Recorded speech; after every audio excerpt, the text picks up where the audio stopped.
And now for the Q&A. I've got a question waiting here for you, and the asker's name is Andrew. Hi, Andrew. Hey, Ethan. Big fan of the show, and I try to catch all your episodes. I'm currently on a doctor-supervised weekly injection that helps with weight loss. It's helping me Ozempic? Wait, what is it called? Well, he doesn't say what he's on, but I know okay. what you're talking about is that one. I think these are becoming more and more popular. I think so. He says it helps with his weight loss. It's helping me drop pounds fast. I've heard of people on this shot and they lost the weight and it's essentially made them look older. I would assume that's from losing muscle fast with weight, he says. I really want to avoid this. Would creatine or collagen help? Any other advice? Creatine and collagen will not help in that aspect at all. So the things that will help are eating a ton of protein, as much protein as you can get your hands on, and doing resistance training. So working out with weights, not just, body weight stuff. Like you got to actually have a little bit more to it than that, which from what I've heard about these drugs is tough because you don't apparently have much of an appetite and then you're tired. You don't have a lot of energy because you're not eating a lot. And so that can be tough. I would anyway, prioritize protein intake and suggest resistance training. I think these drugs are really bad news for anybody that could have success with a diet. And the reason is unless you're going on them for life, which I don't know whether Andrew is or not, where you've been like fighting an uphill battle your whole life with your weight and losing, and you've gone like, I can't win otherwise. I'm going to go on this drug for the rest of my life. I think what it will end up being is like any kind of crash diet. So we don't change our habits at all, really. All we are doing is using a tool that assists us in the short term to eat less. And the minute that's taken away, here comes life again with all our cravings and our hunger, and the weight comes back and maybe even comes back more. And so in that sense, I worry for anybody who's like, I want to lose 10 pounds. Here's what I'm going to, you know what I mean? Like you might as well just do the cayenne pepper diet or the Beverly Hills diet. They're all going to do the same thing. For somebody who spent a lifetime doing battle with this and then is going like, I can't win. I'm going to get on this thing for the rest of my, they're probably going to have success in keeping the weight off if they're consistent with this shot forever. I do worry a little bit about potential side effects. I was put on stuff as a kid called fen-phen, which, at the time everybody said this is safe and this is great and it's going to help people lose weight. And I was taken off quickly because I wasn't sleeping while I was on it. But then later it turned out it was doing like real damage to people's cardiovascular systems. And so I'm glad I wasn't on it long term. But I don't know if these drugs have long-term studies behind them and if they're, immune from side effects. Who knows? But if it's if you're doing this, like I'm going to do this drug for 6 months or a year to lose weight, and then I'm done with it, I would be really worried for what happens to people afterwards, because I think like any other diet, if you're not addressing how you eat off of it, then you're not going to be prepared for what your body does when you're off of it. If you're on it long term, try to eat as much protein as you can and resistance training. That's going to be how you maintain muscle and retain muscle when you're essentially in a severe caloric deficit. Creatine is going to give your muscles more energy in the gym. So creatine's not bad, but it's not going to preserve muscle wasting if you're in an extreme caloric deficit. Got it. That makes perfect sense. And yeah, certainly it's funny to think, I just want to say as a side note, it's funny to think about drugs or I don't know, just like I guess just anything that does it quickly. It's all kind of, could be classified the same. Of course, we don't know what his situation is, how much weight he has to lose, what he's tried before, what, like we're everyone out here, we're searching for answers to this never ending problem in our world. You know what I mean? Of just like a lot of people have weight to lose. So, and it's been chronic for their life or not, or whatever. So, we don't know his situation, but it is just a good reminder, I think, that you make there that again, you still have to figure out what are you going to do afterwards, Right. I mean, there's multiple pathways like that we're battling with what makes us overeat. There's hunger, right? And we can have all manner of like genetic stuff switched on, epigenetic stuff switched on that makes us hungrier than we need to be, that doesn't tell us when we're full. And so we're overeating simply because our body is saying, I am this body is designed to store more fat. So it's going to want to consume food whenever it can, right? But then there's a whole other pathway that is like the desire to eat outside of hunger, right? Which is like people are programmed to consume sweets and fats on top of like you eat all the, you hunt down a gazelle and you eat to your stomach's content. And then you come upon a berry bush and there's a part of your body that's like, oh my God, the berries are ripe. Mm-hmm. Eat those, store the sugar in your liver and your muscles, because who knows when you're going to run into another berry bush, right? And it has nothing to do with hunger. So there are these various channels to why people overeat. If you're taking a drug that's suppressing those, what happens when you stop taking the drug? So as far as like being a diet, like doing a diet that involves a drug like that, I just think it's like any other diet that anybody's ever done that says like eat very little food, right? Yeah, okay, it's going to be easy to lose weight eating very little food.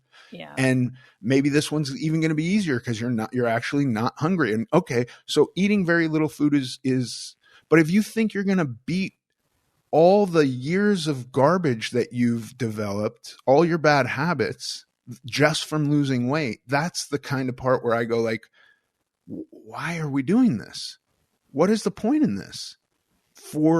It's just going to be more yo-yo dieting. And this is like, there's some mechanisms that can happen from losing weight very rapidly and then putting it back on that are even more unhealthy than just staying overweight, And so I don't know. It worries me that,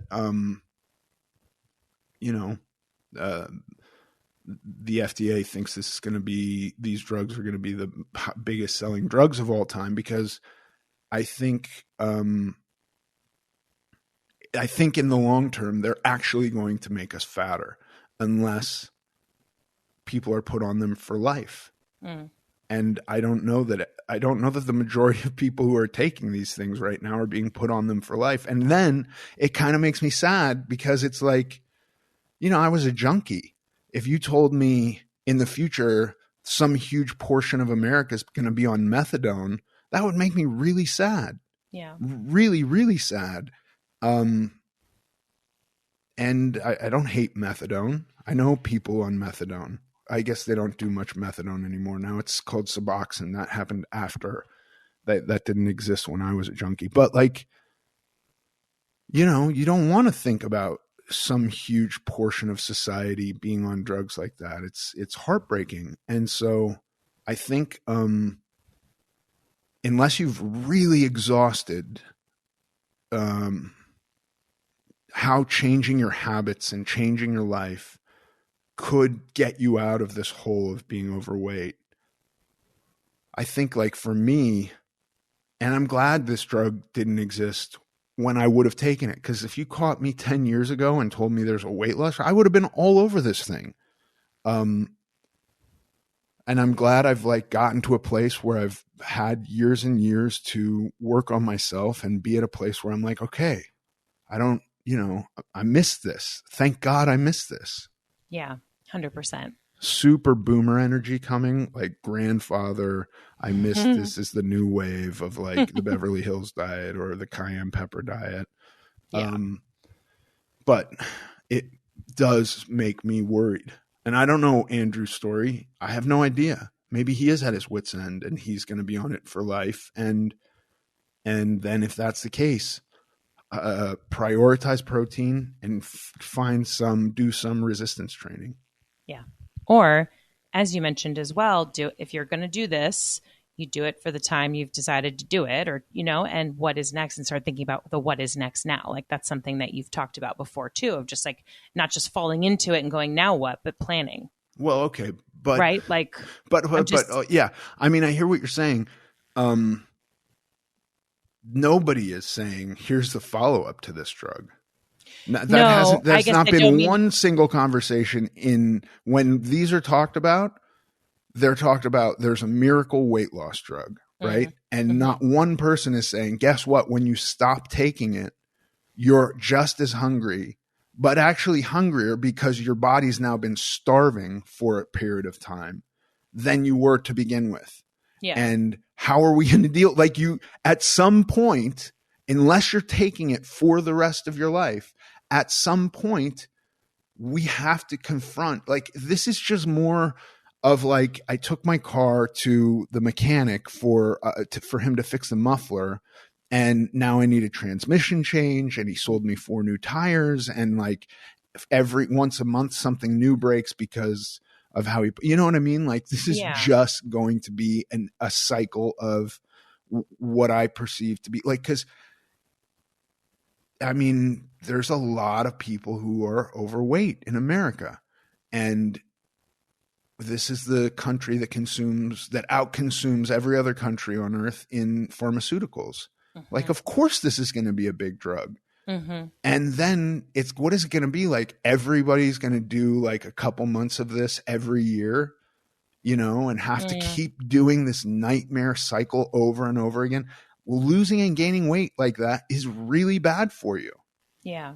It really is. And there's a great study in Lane Norton's book, Fat Loss for Life, that talks about how we have a fixed number of fat cells in our bodies. And when we gain weight, the fat cells expand. We don't get new fat cells. The fat cells in our bodies expand. That's weight gain. There's like a magical window where a body can develop new fat cells, and that's overfeeding after starvation. So you go on a crazy diet and you're not, whatever it is, Beverly Hills diet, cayenne pepper diet, Ozempic shots, and you're not eating a lot. And then you come out of that diet and you overeat. So that is the perfect storm for actually generating, because your body's going like, holy shit, we're now like, picture your body as a caveman. Your body doesn't know what the fuck is happening. It's stumbling around. It's as though it's blind. It's a dumb, very smart machine in the forest. And all of a sudden there's no food and your body starts starving. And your body thinks, fuck, we're going to die of starvation. So we got to slow stuff down. We're going to slow down the metabolism. You're going to move less. You're not going to talk animatedly with your hands. You're going to maybe push off going to the bathroom by an hour or something like that, whatever it is. The minute you start overeating or eating and your body senses like there's food, your body is going to start developing new fat cells so that you can store fat more efficiently, faster. So you're coming out of these yo-yo cycles with more fat cells and a more efficient a body that is more efficient at storing fat. And it's just a crazy pattern. Yeah. Sorry. No, I hear what you're saying. And I wasn't, just so you know, I wasn't trying to say, I agree with everything you're saying. And I think it's so good that you're pointing all this out, because we forget this and we get marketed to. And it's like, oh, I can lose weight. This is the answer, whatever. But I'm just saying, like, if someone's on it already, like Andrew's on this, right? He might make a Yes, decision and to I'm quit. just saying, like, yes, if you're on it, here's how you can, you know, if you're eating so little, there's going to be a point where you're just going to lose muscle tissue, and that is what makes people look old. It's the loss of lean tissue.